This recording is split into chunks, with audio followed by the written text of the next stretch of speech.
say. Well, let me ask you finally about the Oslo boat ramp initiative. The county seems set on moving ahead with that. Commissioner Solari made a motion to put that off for a few years. He couldn't get a second. So there seems to be a consensus to move forward with that. A complaint has been filed by some local groups. I think the Audubon is a party to that. Correct. There's to be a hearing next week. So where does that stand? Typically with any permit issued either by the St. John's River Water Management District or the Army Corps of Engineers, they publish what's called a intent to issue the permit. And that gives anybody in the general public a 30-day period to file. Basically it's an administrative challenge to the issuing of that permit. And that's where we are right now. During that 30-day window, Dr. Baker, Dr. Cox with the Audubon Society did file an administrative appeal, and so that hearing is set to come up next week, where an administrative hearing officer, it'll be semi like a courtroom thing. Each side will have witnesses and depositions and present evidence, and then the administrative hearing officer will make his ruling one way or the other. I think, unfortunately, some of the environmental folks have over-exaggerated some of the things going on with the project. They keep referring to the fact that we are dredging a channel, and that is totally incorrect. There's an existing channel already there. As a matter of fact, back in the, I think it was the 70s, when we did some maintenance work on the channel, the letter from the Fish and Wildlife Service specifically said confine the work to the existing channel. So it's been there for quite a while. So you won't be widening the channel? Actually, the channel is so wide, and what we're removing is the muck, the silt and sediment that's accumulated. Isn't there a benefit to that? Absolutely. But actually, we're not even taking all the muck out.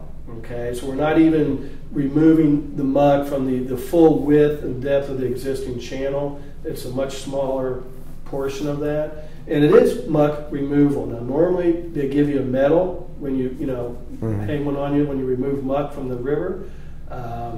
In the Florida Department of Environmental Protection, the best management plan for the lagoon to clean up the nutrients, muck removal is one of the recommended actions, is to remove the muck from the lagoon. So we are not widening the channel. We are not dredging a new channel. We are not going deeper than the existing channel, but we are removing a big slug of muck out of the existing channel. And there's no seagrasses growing in that muck. It's just pure, nasty, black muck. So is there concern to increase boat traffic in the areas around there where there's vital seagrass still growing? Well, one of the other things we're doing, and again, this is where the environmental folks, they tend to forget this, I guess, just to say it nicely.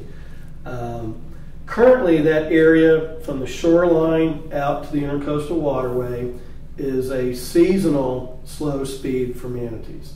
So from November through the end of May, or excuse me, the end of April, that area from the shoreline to intercoastal is slow speed. You have to go slow. During the summer, it's unregulated. Now that means anything goes. So you can have boats, jet skis racing up and down over that protected seagrass area, full speed, all summer long, all day long, racing back and forth, back and forth, back and forth, all day, all summer. Part of the permit conditions is the county will then change that to a year-round slow zone. So now you don't have all those boats racing up and down there. They have to go slow through that area year-round. We think that'll provide more protection for manatees. And if it is that sensitive of a nursery habitat or juvenile fish area, certainly by slowing down all boat traffic, we see that as a positive and not a negative. Part of the project is to pave Oslo Road.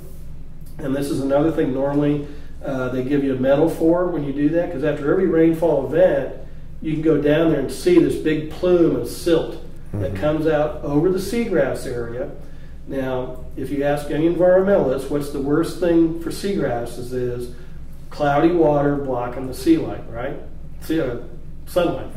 So if we pave Oslo and we prevent that silt and sediment from washing out over the seagrasses, we see that as a benefit. As far as the parking, currently parking is unlimited on Oslo Road. So you could have 20, 30 boat trailers down there. There's no limit. They just park along the side of Oslo Road and they go right down the road there. There's no limit. Part of the permit is there'll be 12 parking places for cars for trailers, and then the county will post and enforce no parking along the rest of Oslo Road.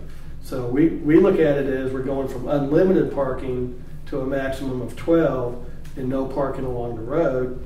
So we think we're limiting the number of potential boats going out there. And finally, the other big environmental concern is they think that this will result in bigger, larger boats launching there.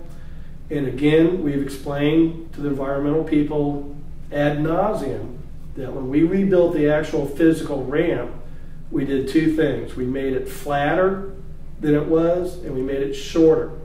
And by doing that, you eliminate physically the ability of a large boat to back down onto that very shallow. I had heard Commissioner O'Brien has a big boat that he'd like to put in down there. Yeah. So what's your answer to that? I have a 22-foot center console Mako, which I think is just the kind of bigger, larger boat that they are afraid of.